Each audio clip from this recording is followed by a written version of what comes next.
आज हा भक्तीचा जनसागर बघितल्यानंतर खरं तर हा बीड जिल्हा, हा विचार, ही माणसं महाराष्ट्राच्या पटलावर पुढे यायला हवीत असं मला वाटतं.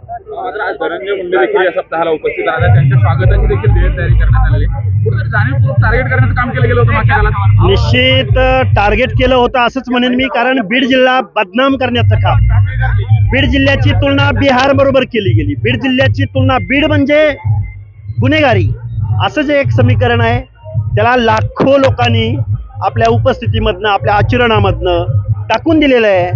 लाखो लोक इथं येत आहेत.